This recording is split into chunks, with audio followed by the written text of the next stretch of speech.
Welcome to Engage360, Denver Seminary's podcast. Join us as we explore the redemptive power of the gospel and the life-changing truth of Scripture at work in our culture today. Hey friends, this is Engage360 coming to you from Denver Seminary. Glad you have joined us. I'm Don Payne, your host for this episode.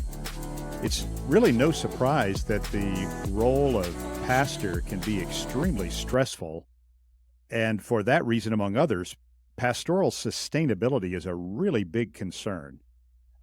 In the scriptures, Hebrews 13:17 points to the importance of pastoral leadership being a joy and not a burden. And it also implies how detrimental it can be for people to have pastors whose work is a burden. So if you happen to be a pastor who knows something of that stress, and especially if you question whether you have the resilience for sustainability in that calling, then this conversation is going to be for you.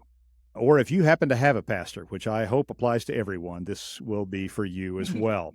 So we're grateful in this episode to have a conversation with Dr. Michell Temple from our counseling faculty and with Dr. Kristen Kansiewicz, who is a counseling professor at Evangel University. Welcome, both of you. Glad to have you here. Thank you. Thank you so much. So the two of you have conducted some very important research on the stress, the resilience, the psychological well-being experienced by both pastors and their spouses. And we're very interested to hear what you've learned in that research. Now, I have a number of specific questions for you, but first, why don't you give us a sort of high-level overview of this research that you've conducted? Yeah, absolutely. Yeah, I actually, the study that Michelle and I worked on looked at Baptist pastors and their spouses. Prior to that, as part of my dissertation work, I did a national study of Assemblies of God pastors. I didn't look at spouses there. That was just looking at those that were in a pastoral role. And so that dissertation project came out of some conversations within the Assemblies of God. Our general superintendent, Doug Clay, had established a national mental health committee that was specifically tasked with looking at clergy well-being and mental health. Of course, there's still work that needs to be done on destigmatizing mental illness in general for congregations, but specifically, Doug Clay had expressed that he was very concerned about pastors' mental health. That was all the way back in 2018. Mm-hmm. We've done some work since then, not only research, but some initiatives that the Assemblies of God has been working on as well to increase just the resources that are available for pastors. So that's kind of how I got into this clergy wellness. My husband and I also have 20 years of ministry experience, so we've lived it and then started to explore it. So I can speak to kind of the findings of that study as well as the Baptist pastors. And honestly, the findings are very similar for both. So it kind of helps us see clergy as a whole population. Now, there are some differences perhaps when you're comparing Protestant clergy with, let's say, Catholic priests or something like that. Their lives are very different. But on the whole, we can understand quite a bit about pastors and their mental health. Okay, even across denominations. Right. Michelle, how about the spouses? Thank you. So I'm interested in the well-being of spouses of pastors. The particular areas of interest in this study were looking at how spouses were maintaining their psychological well-being. And as you mentioned, the role of the pastor is stressful. It can be, right, as well as meaningful. And the research is pretty clear that spouses experience some of those same stressors as their husbands, typically husbands, not always. And in our particular study, we did have all women as spouses. And what we found in that particular study that we could look at certain things, self-reports around stress of spouses, this thing that's called emotional exhaustion of spouses.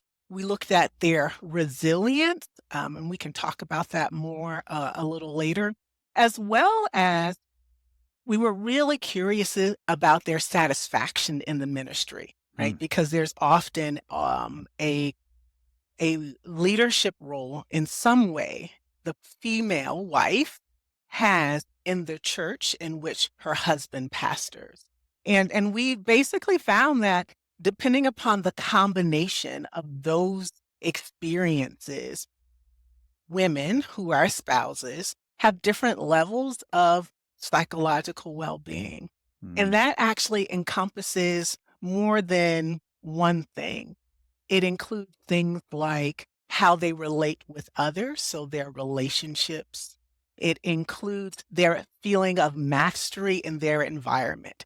And as a wife of a minister of music, so someone who is in a ministry role, being able to navigate church spaces is really important for a spouse. It also includes personal growth, this idea of autonomy as a spouse. So there are various other elements around of how we define specifically psychological well-being. And that's what we found. This is fascinating. You mentioned, Michelle, relationships for spouses, and I would assume that impacts relationships both within and outside a congregation.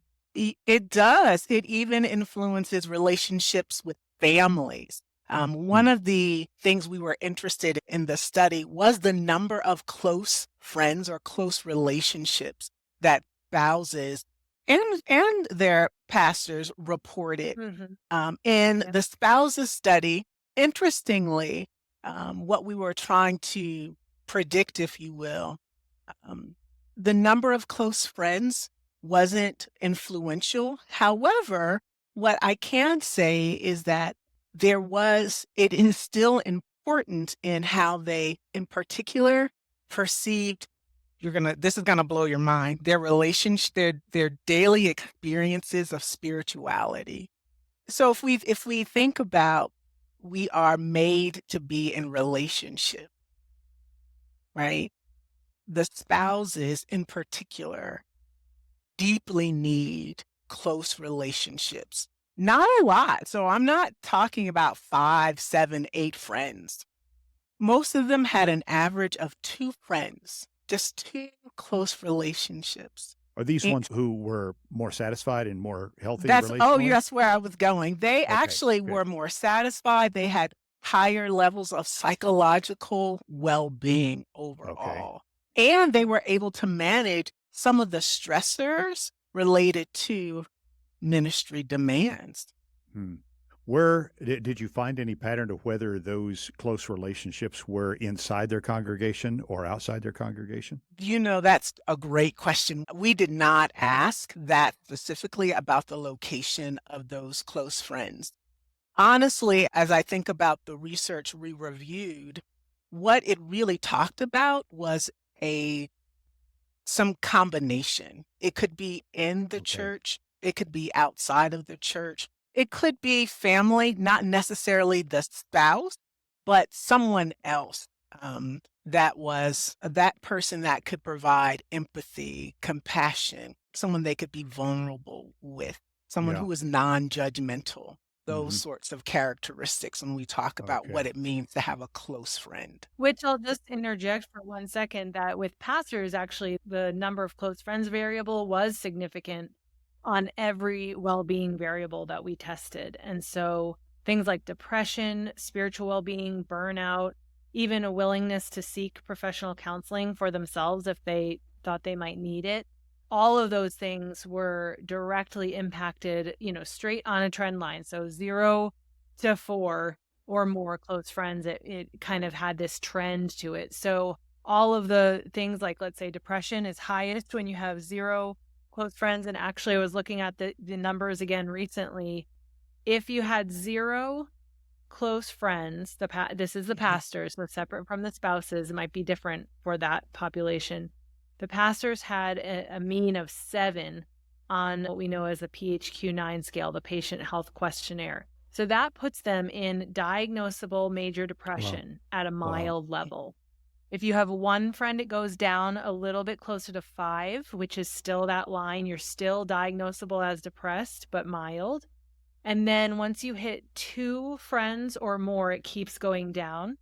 By the time you hit 4 friends, the mean score is 3.5. So it's cut in half from if you have 0 friends. So that's just one example of how each number, like each addition of a close friend actually keeps improving your outcomes. So it's a pretty big deal for pastors to know that. That is significant. I'm no excuse for a statistician, but that seems like a pretty linear trend line without a lot of variables impacting it. Yeah. Wow. Okay, so we're gonna circle around to some constructive suggestions, but let's just be realists for the moment and see what the situation really is. So, what does the research show about patterns of pastoral attrition? Yeah, that has not been as much of a focus on the studies that I've done, although burnout is a piece of that. So I can't, quote like the rates of how many pastors are leaving per year or things like that. One of the things we included in our study was the Francis Burnout Inventory, which is something they've described as a balance affect model. And that means that burnout isn't just one direction. It's not just I'm stressed and therefore that leads to burnout. There's this balance, Michelle mentioned it earlier, of satisfaction in ministry versus exhaustion in ministry. Okay. And so ultimately, there's this balance. If you're experiencing some level of exhaustion in ministry, but you're really satisfied, you have a strong sense of purpose and meaning in your work, then it kind of offsets that and you're less likely to experience burnout. But if you feel like, I don't even know what I'm doing here, what's the point? No one's listening to my sermons, or no, I'm not seeing the fruit and I'm exhausted, then that's the profile of a pastor or a spouse who's going to be burned out. And burnout does directly contribute to pastors leaving. When we asked pastors if they had an intent to leave the ministry, actually there was a very small percentage that said they were planning on leaving, which was a surprise because we've seen higher numbers than What do you make of that? I just wanted to contextualize our particular study because we collected this data. So it was 2022. And I think that's important as we answer that particular question. Okay. Don, because I can't really speak to we didn't ask that question, right, that you presented to us.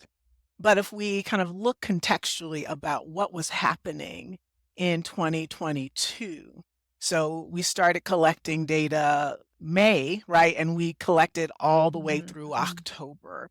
And so really recovering from the height of the COVID pandemic, right?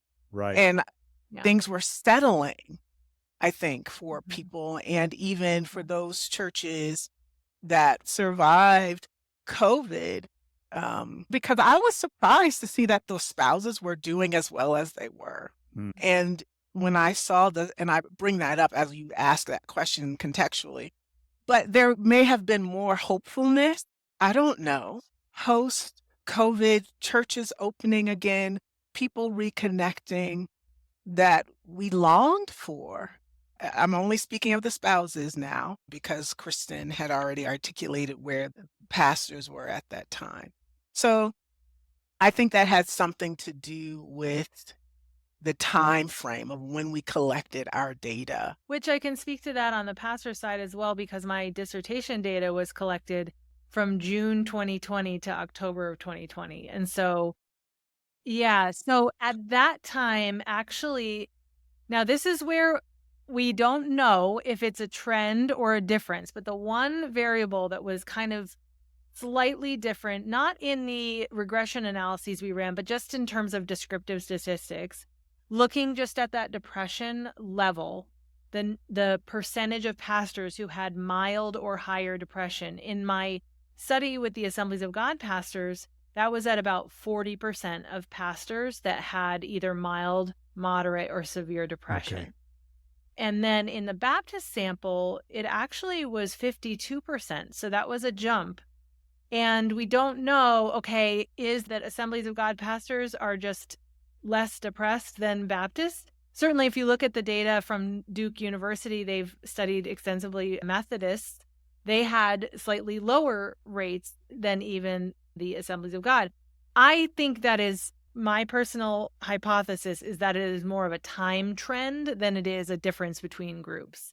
So in 2012 to 2016, when Duke was collecting data versus 2020 early pandemic versus later on, kind of now some extra exhaustion after the pandemic, So I'm really curious to, collect some more data in 2025 or 26 and really kind of evaluate the trends. Barna Group is another one. They've been reporting on this as well, so you could look at their trends as well. There are some genuine theories regarding even how denominations are run or what kind of stressors are faced within each denomination. Yeah.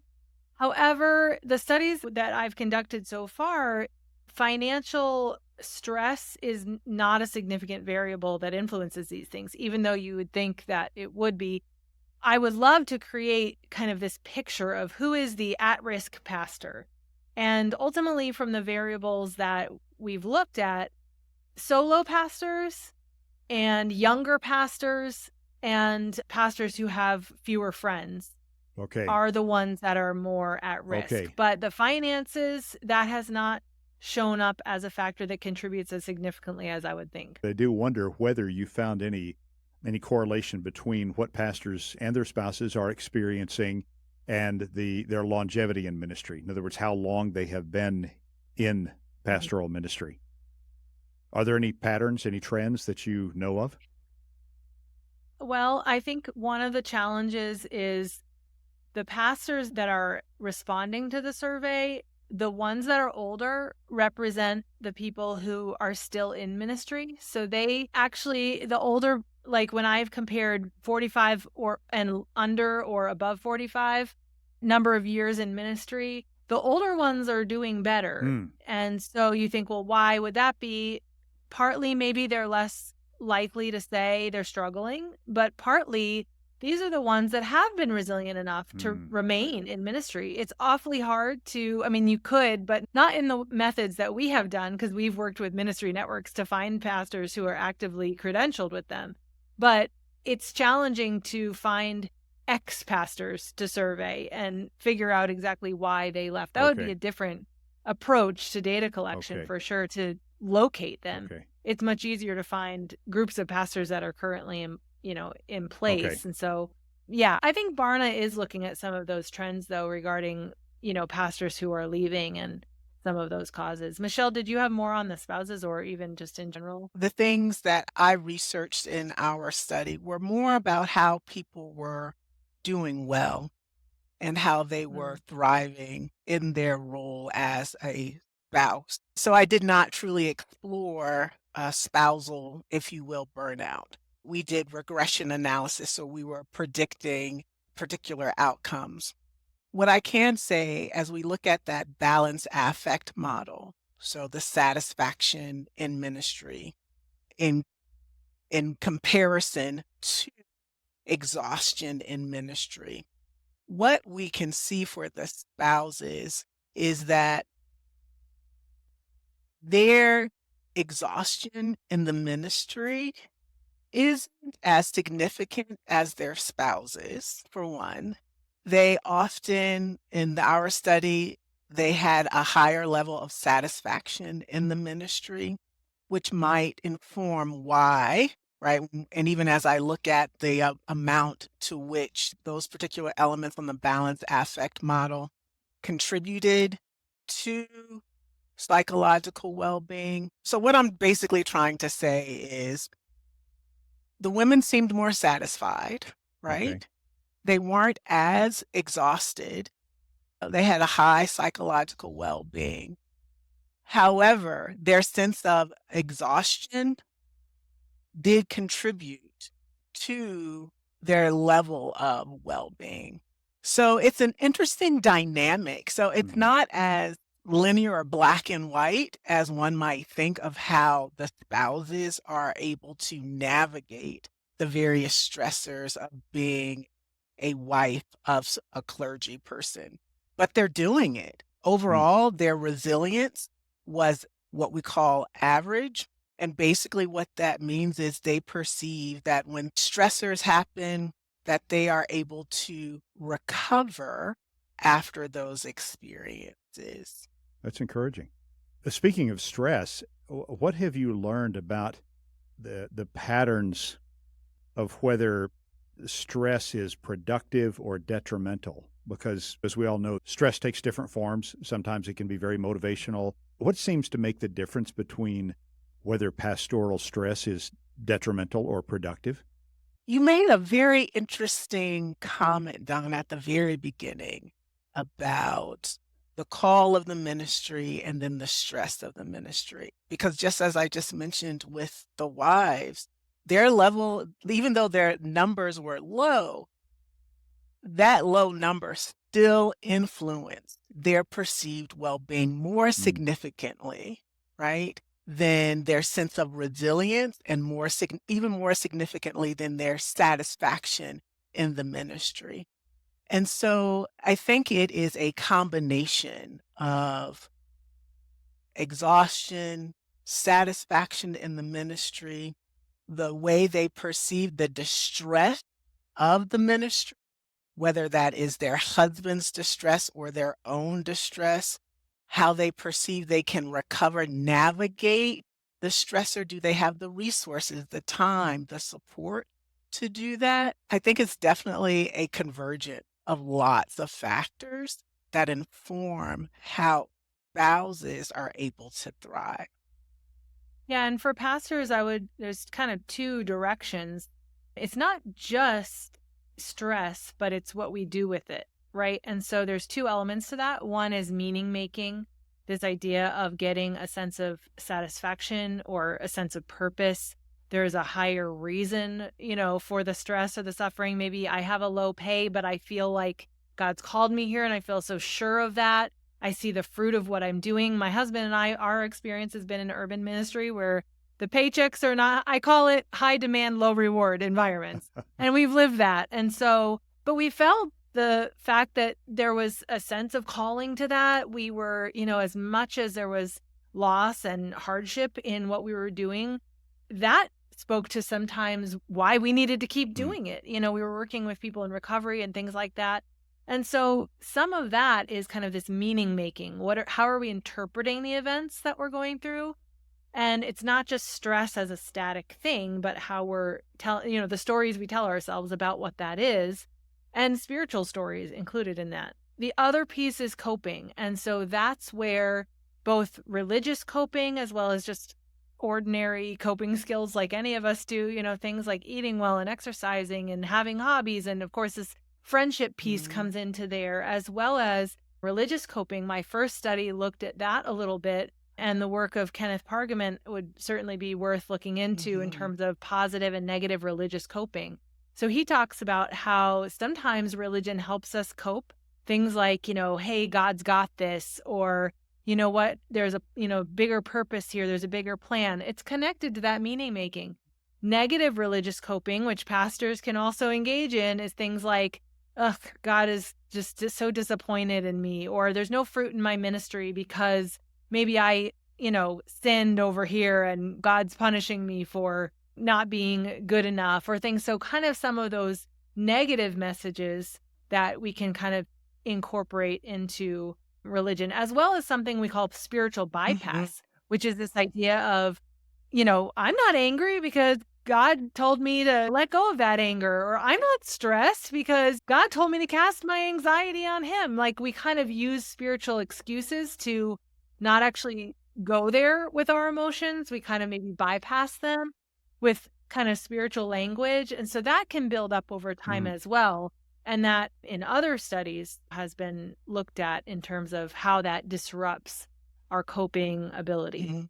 A little bit earlier, one of you, I think, Michelle, you said something about this. I forget the word you used, but the word that came to my mind was agency. I think you were talking about having a sense of control over your work. That's Again, right. you have to remind me of the word you used, but it does have to do with agency, I think. What role does that play in all of this?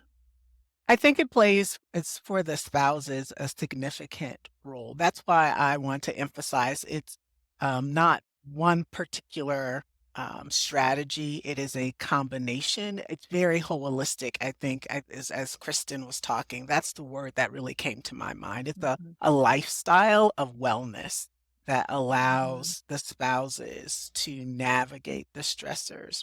And so agency for spouses, there's McMinn has done some really good studies on this topic. Another person by the name of Lee, McMinn looked at Protestants in general, Lee really was looking at Seventh-day Adventist, as well as there's a study that looked at Wesleyan wives. And what they really talked about was wives, in particular, setting clear expectations and boundaries around their family. So what that might look like is, I mean, I'm going to say the obvious because for some people this might not be obvious, is not pretending that their children are perfect and making their children behave as if they are perfect. The same thing as for the spouse, being willing to say yes and no about certain activities that she really wants to be involved in and not just participating because she is the pastor's wife. Yeah. It's more of having a sense of choice, right? I am actively choosing to participate and not obligatorily participating. That was really significant for the spouse, who is often the primary caregiver for the children, right? And so for the spouse, and as the spouse helps manage and care for the family. And something else that was interesting in previous studies was that wives actually, their stress is managed when they are recognized and cared for, just as women, right? Just as women, not, and so they have their own identity, if you will. So they are the pastor's wife. However, she is still, I'll use myself, she is still Michelle, right? Yeah. Her own sense of self and of being. Not all wrapped up in who they're married to. No, definitely. And, that's funny that you say that because as we may recall, sometimes, especially in Protestant denominations, there is a 2-for-1, right?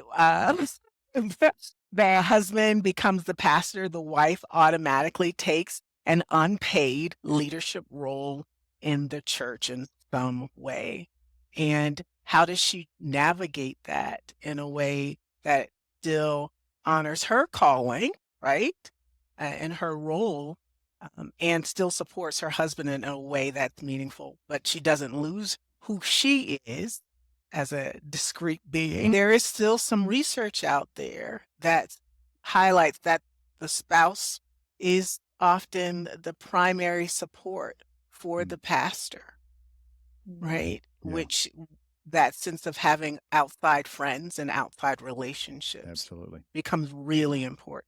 Yeah, well, let me build on that as we start to wrap up a little bit and maybe distill some of what you've talked about, and if there's anything else that comes to mind, into some key takeaways, some steps that pastors and their spouses can take to move toward either less stress or better management of their stress, greater resilience, better psychological well-being overall. And then kind of coming alongside that, how do you recommend that congregations can better support their pastors and spouses? Give us a few takeaways here. Sure. I think one of the things for pastors, the danger of this research is to say, oh, pastors need more friends. Pastors, go make friends. And we put it back on them to do. And while, yes, I agree, if you can go make friends, go do that. Kind of my next step in research is actually moving into more specifically looking at the complexities of clergy friendship, because that is something I look forward to that. Yeah, I mean, it's not as easy as just saying, go make friends, because when your life is eating, sleeping, breathing the church, my husband and I have talked about this extensively. We've been told, and many people have been told, you can't really be friends with people in your congregation. When we were asking in our study about close friends, it was people that you can confide in, people that you can share important things. So you could hang out socially with people in your congregation, although that ministry hat never, it's like glued onto your head, so it's hard to take off.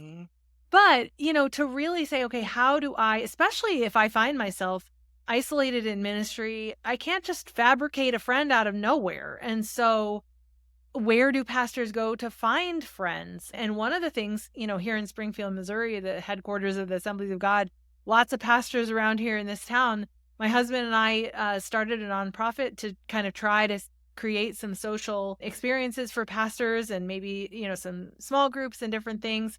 And it was interesting because my thought from our study was like, if you build it, they will come. Oh, they need friends. Let's give them opportunities to do that. And it actually really kind of failed. And it was crickets. People didn't actually really jump on that. And so a couple of lessons learned, again, not formal research from that, but, the idea of being too busy is one piece, but a bigger piece was trust, especially when you're all in the same denomination. Like if I really open up about how I'm feeling in ministry, who is this going to get back to? Are my credentials threatened, or is my job threatened if I start saying that I'm struggling in it? And that's in the literature. Historically, pastors struggle with how to, express what they honestly feel without risking their livelihood or even their credentials or things like that. So they have to find safe networks of people perhaps outside their own right. immediate ecclesial circles or something like that. Right. Okay. So yeah, doing that, my new kind of, campaign, I guess, is that's a lot harder than we think it is. So before we just go around saying make friends, let's understand just how hard that is for pastors to do. And I think that is the difference with spouses. Okay, good. Michelle, maybe for pastors or spouses or congregations? That's a really good question, and I do appreciate it. And so I'll start with spouses. And it really depends on the congregation, and it also is influenced by region of the country, because certain regions of the country, when we think about congregations, they just have different expectations of the spouse. And so with that, the first recommendation is know where you are, right? And take time to make some deliberate decisions as the spouse of how you will participate at the church, talking with your husband about what you think you might want to do if you want to participate, and finding a way to communicate that with the congregation early on. And so you set clear expectations of yourself as well as of your children. And so if you are already in the congregation and things are starting to feel stressful, you're starting to feel overwhelmed about what's happening, your role, the expectations placed on you, seek help.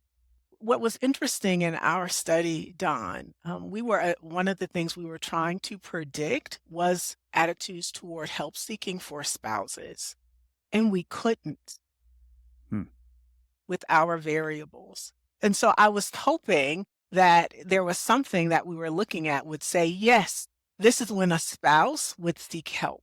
And so we really don't know, from our study, what would encourage a spouse to seek professional help.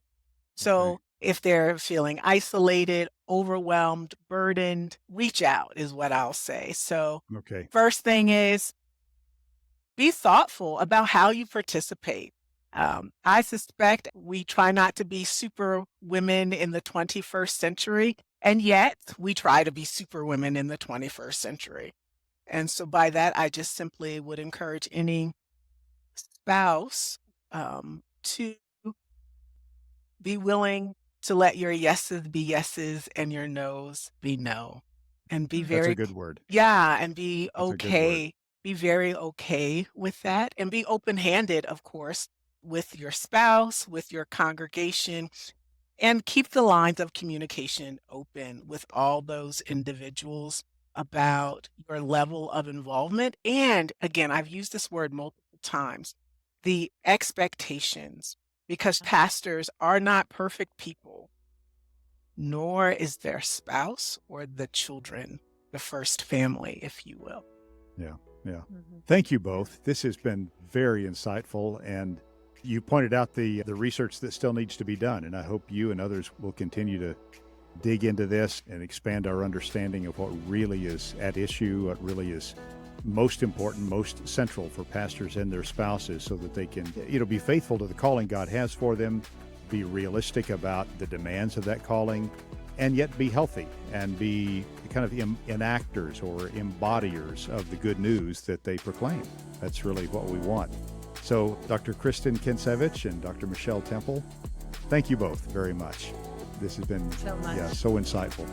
Friends, we're really grateful that you also have chosen to spend a little bit of time with us, and we would love it if you get the chance and are willing to leave us a rating or a review wherever it is that you happen to listen to podcasts. And if you have any questions or comments for us, please email those to us at denverseminary.edu. And additionally, you can visit our website, denverseminary.edu, for more information and resources about seminary, about events and degree programs, and about other episodes of this podcast, Engage360. We also have full transcripts available on the website. Friends, we're grateful for your interest, for your support, and for your prayers. And until next time and next episode, may the Lord bless you. Take care.